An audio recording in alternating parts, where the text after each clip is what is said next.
Avec Karine Descendier, nous préparons le réveillon, les réveillons de cette fin d'année.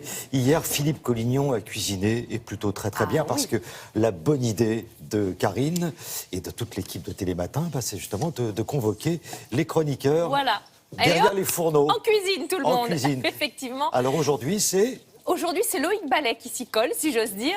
Loïc nous propose évidemment une recette de grand chef, puisqu'il en rencontre beaucoup dans sa chronique ici avec son triporteur. C'est un amoureux des bons produits et il va nous proposer une soupe VGE. Alors, la soupe VGE, la soupe Valéry Giscard d'Estaing, est une soupe qui avait été créée par monsieur Paul Bocuse en 1975. Ça ne nous rajeunit pas. En fait, c'était une soupe qui était servie, c'est bien là toute l'originalité, dans une petite soupière individuelle et qui enferme, grâce à une pâte feuilletée sur le dessus, toutes les saveurs à l'intérieur de notre petite soupière. Donc quand vous cassez la croûte avec vos invités, eh bien vous avez toutes les saveurs qui exaltent, qui exultent tous vos sens. Et Loïc Ballet a réussi cette performance. Oui, monsieur, Loïc Ballet a réussi ses performances avec quelques petites, libres adaptations. Il a évidemment grandement simplifié. Il y a de la truffe dans la soupe VGE initiale, il n'y en a pas ici. On a remplacé le tout avec une petite poire, de la fourme de Montbrison, parce que vous savez, Loïc est de Saint-Étienne, donc il a pris des bons produits de la Loire, évidemment. Donc on va regarder ça tout de suite en images. Voici la recette de Loïc Ballet pour son menu de fête. Il vous propose une soupe VGE revisitée et on y va.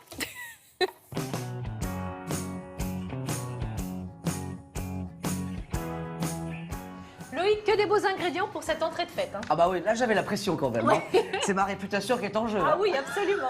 Alors on commence par les poires déjà. Okay. Voilà. Alors l'idée c'est qu'on va peler les poires. Oui. Et on va faire une poire par soupière, par convive. On prend plutôt une poire acidulée. On peut même prendre une poire avec un petit peu d'astringence. On pourrait mettre une pomme ou un coin. Parce que l'idée c'est qu'on va laisser compoter tout ça. Donc on va perdre justement cette astringence et on va gagner en gourmand. On va vider effectivement à l'arrière parce que ça on ne le mange pas. Voilà.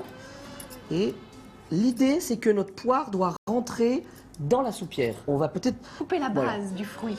Le but c'est qu'elle rentre mais qu'elle ne dépasse pas. Tac. Hop là. Bon. Parfait. Donc ensuite, l'idée c'est qu'on va s'occuper du foie gras. Très bien. C'est important de prendre un foie gras frais, parce que si vous prenez un foie gras cuit, il va complètement partir et s'évaporer. Là, l'idée c'est qu'on va faire des petits dés. Ouais. Vous voyez, hop, comme ça. Vous voyez. Et les petits dés, vous allez pouvoir le faire, Karine, vous allez les disposer avec nos poires. Donc je mets le foie directement. Hein. Voilà. Et alors là, on va passer à la fourme.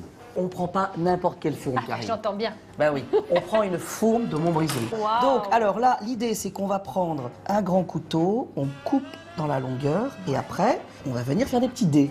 Voilà. Et alors, les petits dés, on va les mettre sur les poires avec le foie gras. Et tout ça va se mélanger joyeusement, voilà, à l'intérieur. Ouh, c'est gourmand cette petite recette, ça me plaît. Et là, on va ensuite lutter notre soupière. Alors là, on va prendre un peu de pâte feuilletée. Attention, la pâte feuilletée, on ne va pas l'acheter au supermarché. Pensez à vos boulangers, c'est leur métier, ils savent le faire. On leur demande et on l'achète au poids. Alors, on étale.